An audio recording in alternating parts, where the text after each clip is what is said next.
এই মুহূর্তে সবচেয়ে গুরুত্বপূর্ণ আন্তর্জাতিক খবর নিয়ে আমরা আপনাদের সামনে। যে কারণে স্ত্রী সন্তানদের হত্যা করে পদ্মায় ঝাঁপ দেয় ফোরকান। পুরো পরিবারকে হত্যা করে পদ্মা নদীতে ঝাঁপ দিয়ে দিলেন প্রাণ। না, কোনো সিনেমার গল্প নয়, সম্প্রতি কাপাসিয়ায় ঘটে যাওয়া এক পরিবারের 5 জনের হত্যার খুনির কথা বলছি। নিজের স্ত্রী, সন্তান, যার মধ্যে 2 বছরের শিশু পর্যন্ত ছিল, তাদের হত্যা করেন ফোরকান, এমনটাই ধারণা পুলিশের। গাজীপুরের কাপাসিয়ার রাউকোনা গ্রামে গত 8 মে রাতের বিভৎসতা হার মানায় যে কোনো হলিউড ক্রাইম থ্রিলারকেও। ঘুমন্ত স্ত্রী শারমিন, 3 মেয়ে মিম, হাবিবা, 2 বছরের অবুজ ভারিয়া এবং শ্যালক রসুলকে চেতনানাশক খাইয়ে অত্যন্ত ঠান্ডা মাথায় গলা কেটে ও শ্বাসরোধ করে খুন করেন পেশায় প্রাইভেট কার চালক ঘাতক ফোরকান। সকালে ভাইয়ের স্ত্রীকে ফোন করে দম্ভ ভরে বলেন, সবাইকে মেরে ফেলেছি, আমাকে আর তোরা পাবি না। নোভা এলইডি টিভি, ঝকঝকে ছবি, নিখুঁত শব্দ, 5 বছরের ওয়ারেন্টি। নোভা মানে সঠিক মান, নিশ্চিত সেবা। এরপরেই শুরু হয় পলায়নের আরেক রমহর্ষক অধ্যায়। পুলিশের চোখ ফাঁকি দিতে ফোরকান বেছে নেন আত্মহননের পথ। সিসিটিভি ফুটেজে দেখা যায় সকাল 6:42 একটি সাদা প্রাইভেট কারে চড়ে পদ্মা সেতুর মাঝামাঝি নামেন ফোরকান। রেলিংয়ের পাশে ব্যাগ ও মোবাইল রেখে 2 মিনিট অপেক্ষার পর সোজা নদীতে ঝাঁপ দেন। কিন্তু নাটকীয়তার চরমে পৌঁছায় যখন তার মোবাইলটি ট্র্যাক করে পুলিশ মেহেরপুরে পৌঁছায়। জানা যায় এক বাসের হেল্পার সেতু থেকে পরিত্যক্ত অবস্থায় সেটি কুড়িয়ে নিয়েছিলেন। অবশেষে 4 মে পদ্মা নদী থেকে ঘাতক ফোরকানের গলিত লাশ উদ্ধারের মধ্য দিয়ে শেষ হয় সিনেম্যাটিক তল্লাশি অভিযান। কিন্তু কেন এই নারকীয় হত্যাকাণ্ড? এর নেপথ্যে বেরিয়ে আসছে চরম পারিবারিক কলহ, পরকীয়ার বিষাক্ত সমীকরণ। শারমিনের পরিবারের দাবি, ফোরকান আরেকটি বিয়ে করতে চাওয়ায় অশান্তির সূত্রপাত। স্ত্রীকে সে আগেও অমানসিক মারধর করেছিল। অন্যদিকে ঘটনাস্থল থেকে উদ্ধার হওয়া ফোরকানের লেখা একটি অভিযোগপত্রে দাবি করা হয়েছে তার স্ত্রী বিবাহ বহির্ভূত সম্পর্কে জড়িত ছিলেন এবং শ্বশুর তার কাছ থেকে 10 লক্ষ টাকা হাতিয়ে নিয়ে তাকে উল্টো নির্যাতন করেছেন। তবে সংশ্লিষ্টরা মনে করেন, অভিযোগের সত্যতা যাই হোক না কেন, ঘুমন্ত নারী ও শিশুদের ওপর এমন পৈশাচিক আক্রোশ কোনোভাবেই গ্রহণযোগ্য হতে পারে না। নিজের সাজানো সংসারকে কসাইখানা বানিয়ে ফোরকান প্রমাণ করেছেন মানুষের ভেতরের পশুত্ব কতটা ভয়ঙ্কর হতে পারে। পদ্মা নদীর অতলে ফোরকান হয়তো নিজের পাপ লুকাতে চেয়েছিলেন, কিন্তু তোর যদি ছেলে হয় তো ভালো, আর যদি মেয়ে হয় আমি মনে করব তুই পরপুরুষের সাথে কিছু একটা করে মেয়ে বানাইছিস। তা মেয়ে কি আল্লাহর হাত? ছেলে মেয়েটা কি মানুষ ধরে? মানবজাতির সৃষ্টিকর্তা মহান আল্লাহ তাআলা। পৃথিবীর প্রতিটি মানুষকে তিনি খুব যত্ন করে বানিয়েছেন, কিন্তু সেই সৃষ্টি নিয়েও যখন আক্ষেপ ও প্রশ্ন তোলা হয় তখন তা নিঃসন্দেহে সবচেয়ে জঘন্য ও নির্বোধের পরিচয়। ঠিক তাই ঘটেছে গাজীপুরের কাপাসিয়া এলাকার একই পরিবারের 5 জনের সেই হত্যা ঘটনায়। মেয়েরা পেটে থাকতেছে, যদি ছেলে হয় তো ভালো, আর ছেলে যদি না হয় তাহলে মেয়ে হলে। আর মেয়ে, সাংসারিক জীবনে স্ত্রীকে নিয়ে অসুখী ছিলেন স্বামী ফোরকান মিয়া, কেননা তার স্ত্রী শারমিন আক্তার একে একে 3 কন্যা সন্তানের জন্ম দিয়েছেন। প্রথম সন্তান জন্মে আপত্তি ও দ্বিতীয় কন্যা সন্তান জন্মের পরে দ্বিধাদ্বন্দ্ব এবং সর্বশেষ তৃতীয় অন্তঃসত্ত্বা থাকাকালীন স্ত্রীকে হুঁশিয়ারি প্রদান করেন যে এবারেও যদি কন্যা সন্তানের জন্ম হয় তবে মা মেয়ে সবাইকে ফেলবেন তিনি। বারে বারে কন্যা সন্তান জন্ম দেওয়ায় স্ত্রীকে চারিত্রিক খোঁটাও দিয়েছিলেন ফোরকান। তিনি বলেন, এবারেও যদি কন্যা সন্তানের জন্ম হয় তবে তিনি ধরে নেবেন যে স্ত্রী অন্য কারো সঙ্গে অবৈধ মেলামেশা করে, আর সে অবৈধ প্রেমিকের জন্মের এই বাচ্চাগুলি, যার ফলে ধারাবাহিকভাবে শুধু কন্যা সন্তান জন্ম দিচ্ছেন তার স্ত্রী শারমিন আক্তার। যে তথ্য নিশ্চিত করেছেন শারমিনের আপন বোন, যদি মেয়ে হয় মনে করব তুই পরপুরুষের সাথে কিছু একটা করে মেয়ে বানাইছিস। ঘটনা ঘটিয়ে স্ত্রীর পাশে রেখে আসা চিঠিতেও স্ত্রীর পরকীয়ার কথা উল্লেখ করেছেন ফোরকান মিয়া।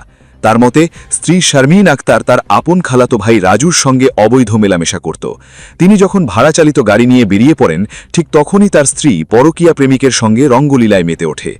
এছাড়াও তারই জমানো 10 লক্ষ টাকা দিয়ে বাবার বাড়িতে জমি কিনে এখন সেই সম্পদ থেকেও বিতাড়িত হওয়ার অভিযোগ তুলেছেন ফোরকান মিয়া।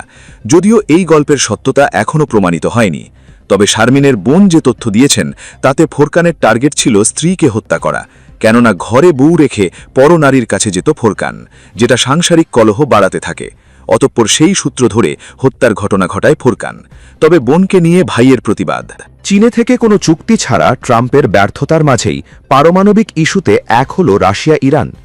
ভারতে বসেই কি নিজেদের পারমাণবিক কার্যক্রমের ভিত শক্ত করছে ইরান? হঠাৎ রাশিয়ার সাথে এই ইস্যুতে একজুট কেন হলো ইরান? চীন সফরে এসে যেন একরাশ হতাশার গল্প নিয়ে যুক্তরাষ্ট্রে ফিরে গেলেন মার্কিন প্রেসিডেন্ট ডোনাল্ড ট্রাম্প। চীনের প্রেসিডেন্ট সি জিনপিং এর সাথে ট্রাম্পের বৈঠকের মাঝেই জানা গেল পারমাণবিক ইস্যুতে ব্যাপক তৎপর অবস্থানে রয়েছে ইরান। নয়াদিল্লিতে বসে রাশিয়ার পররাষ্ট্রমন্ত্রী সের্গেই ল্যাভরভের সাথে গুরুত্বপূর্ণ আলোচনাও সেরে ফেলেছেন ইরানের পররাষ্ট্রমন্ত্রী আব্বাস আরাককিচি। এবার তাহলে কি করবে যুক্তরাষ্ট্র? প্রশ্ন হল, ইরানের কাছে থাকা সমৃদ্ধ ইউরেনিয়ামগুলো কি এবার পারমাণবিক অস্ত্র তৈরির দৌড়ে পৌঁছাবে? মধ্যপ্রাচ্যের চলমান উত্তাপ কমাতে চিরশত্রু চীনের দ্বারে অবশেষে সাহায্য পাওয়ার আশায় পাড়ি জমিয়েছিলেন যুক্তরাষ্ট্রের প্রেসিডেন্ট ট্রাম্প। তার আশা ছিল চীনের প্রেসিডেন্ট সি জিনপিংকে বুঝিয়ে হয়তো ইরানের সাথে একটি শান্তি চুক্তি করতে পারবে মার্কিন প্রশাসন। কিন্তু সফলতার বিপরীতে একরাশ ব্যর্থতা ট্রাম্পের ঝুলিতে যেন বেঁধে দিল চীন। সেই সাথে কূটনৈতিক চ্যানেলের মাধ্যমে চীনের পররাষ্ট্র মন্ত্রণালয়ের স্পষ্ট বার্তা, ইরানের বিরুদ্ধে যুদ্ধে জড়ানো মোটেও উচিত হয়নি যুক্তরাষ্ট্রের। মূলত চীনের সাথে ইরানের রয়েছে বেশ কিছু কৌশলগত সামরিক চুক্তি, যাকে ঘিরে পশ্চিমা বিশ্লেষক মহলে সন্দেহ ছিল যে চীনের মাধ্যমে ইরানের প্রতি চাপ প্রয়োগ করতে মোটেও সফল হবে না ট্রাম্প প্রশাসন। কারণ যুক্তরাষ্ট্রের কৌশলগত প্রতিপক্ষ হিসেবে চীনের কাছে ইরানের গুরুত্ব অপরিসীম। এদিকে 15 মে বেইজিংয়ে অনুষ্ঠিত শেষ দফার বৈঠক থেকে কেবলমাত্র বাণিজ্য সংক্রান্ত কিছু বার্তা চীনের প্রেসিডেন্টের কাছ থেকে পেয়েছেন ট্রাম্প, যদিও এ দাবি কেবলমাত্র মার্কিন শাসকের। ইরান ইস্যুতে চীনের কাছ থেকে যখন কোনো আশানুরূপ প্রতিশ্রুতি লাভ করতে ব্যর্থ হলেন ট্রাম্প, তখন তার হতাশার পাল্লা বাড়িয়ে তুলল নয়াদিল্লির এক বৈঠক। হঠাৎ কি হলো ভারতের রাজধানীতে? পারস্য উপসাগরীয় অঞ্চলের নিরাপত্তায় বৈশ্বিক অর্থনৈতিক জোট ব্রিক্সের সহায়তা চেয়েছে ইরান। তবে এই সহায়তার পেছনে যে যুক্তরাষ্ট্রকে পরোক্ষভাবে ঘায়েল করার পরিকল্পনাই করছে তেহরান, এমনটাই দাবি বিশ্লেষকদের। কারণ নয়াদিল্লিতে অনুষ্ঠিত ব্রিক্সের ওই বৈঠকে ছিলেন অর্থনৈতিক জোটটির সদস্য দেশগুলোর পররাষ্ট্রমন্ত্রীরা, যেখানে অংশ নিয়েছিলেন রাশিয়ার পররাষ্ট্রমন্ত্রী সের্গেই ল্যাভরভও। এ সময় তাদের সাথে বৈঠকে ইরানের পারমাণবিক ইস্যুটি নিয়েও আলোচনা করেছেন দেশটির পররাষ্ট্রমন্ত্রী আব্বাস আরাককিচি। 15 মে এক প্রতিবেদনে বিষয়টি নিশ্চিত করেছে ইরান ভিত্তিক সংবাদ মাধ্যম তাসনিম নিউজ এজেন্সি। পারস্য উপসাগরীয় অঞ্চলে যুক্তরাষ্ট্রের অযাচিত গর্জনের মাঝেই ইরানকে রুশ পররাষ্ট্রমন্ত্রীর বার্তা, দ্বিপাক্ষিক সহযোগিতা জোরদার করতে কাজ করবে তেহরান ও মস্কো। কিন্তু প্রশ্ন হল, কোন খাতে সাহায্য করবে রাশিয়া? যুক্তরাষ্ট্র সহ পশ্চিমাদের রক্তচক্ষুর দিকে তাকিয়েই গত বছরের জানুয়ারিতে কৌশলগত অংশীদারিত্ব চুক্তি করে রাশিয়া ও ইরান, যার মাধ্যমে দেশ দুটি একে অপরকে সামরিক ও প্রযুক্তিসহ বিভিন্ন খাতে সহযোগিতার বিষয়ে একমত হয়। পশ্চিমাদের অভিযোগ, ইউক্রেনের বিরুদ্ধে যুদ্ধে রাশিয়ার সামরিক বাহিনীর শক্তি বৃদ্ধি করতে দেশটিকে আত্মঘাতী ড্রোন দিয়ে সহায়তা করেছে ইরান। এদিকে সাম্প্রতিক যুদ্ধের মাধ্যমে ইরানের 60% মাত্রার সমৃদ্ধ ইউরেনিয়ামগুলোকে হাতিয়ে নেওয়ার ষড়যন্ত্র করেছিল যুক্তরাষ্ট্র ও ইসরায়েল।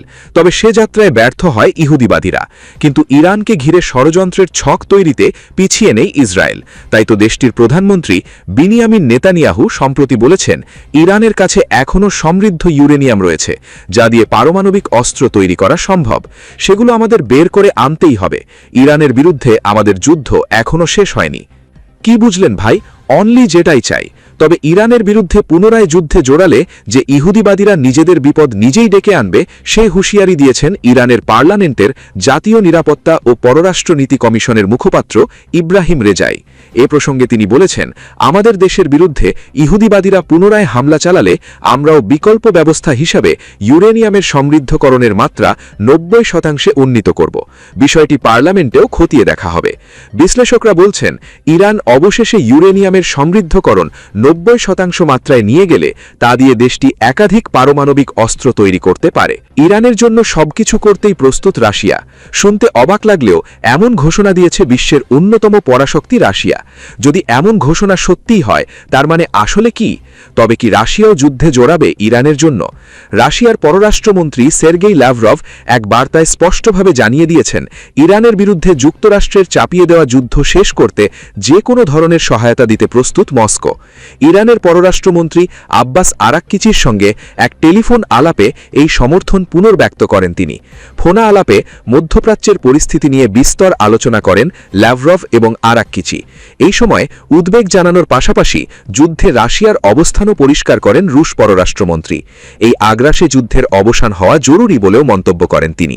ল্যাভরভ বলেন, ইরানের বিরুদ্ধে সামরিক আগ্রাসন কোনোভাবেই গ্রহণযোগ্য নয়। এই সংঘাত থামাতে এবং এই অঞ্চলে স্থিতিশীলতা স্থিতিশীলতা ফিরিয়ে আনতে প্রয়োজন হলে রাশিয়া সক্রিয় ভূমিকা নিতেও প্রস্তুত। অন্যদিকে আরাক্কিচিও রাশিয়াকে বর্তমান পরিস্থিতি সম্পর্কে বিস্তারিত অবহিত করেন। আরাক্কিচি তুলে ধরেন কিভাবে যুক্তরাষ্ট্র ও ইসরায়েল যৌথভাবে ইরানের বিরুদ্ধে অবৈধ আগ্রাসন শুরু করে এবং ইরান এখনও কিভাবে নিজেদের অবস্থান ধরে রেখেছে। একই সঙ্গে ইরান শান্তিপূর্ণ সমাধানের পথও খোলা রেখেছে বলেও জানান আরাক্কিচি।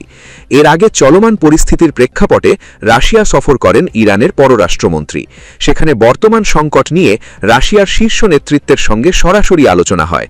তার রুশ প্রেসিডেন্ট ভ্লাদিমির পুতিন ওই বৈঠকে ইরানের প্রতি সমর্থন আরও জোরালোভাবে পুনর্ব্যক্ত করেন।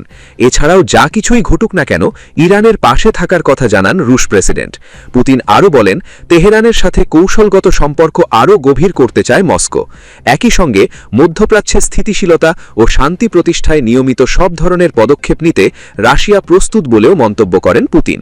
বৈঠকে হরমুজ প্রণালীর নিরাপত্তা, পারমাণবিক কার্যক্রম এবং দুই দেশের মধ্যে দীর্ঘমেয়াদী সামরিক ও গোয়েন্দা সহযোগিতা বৃদ্ধির বিষয়েও গুরুত্বারোপ করা হয়। কি বুঝলেন ভাই? অনলি জেডাই চাই। সব মিলিয়ে এই বার্তা পুরো বিশ্বের জন্যই একটি স্পষ্ট সংকেত।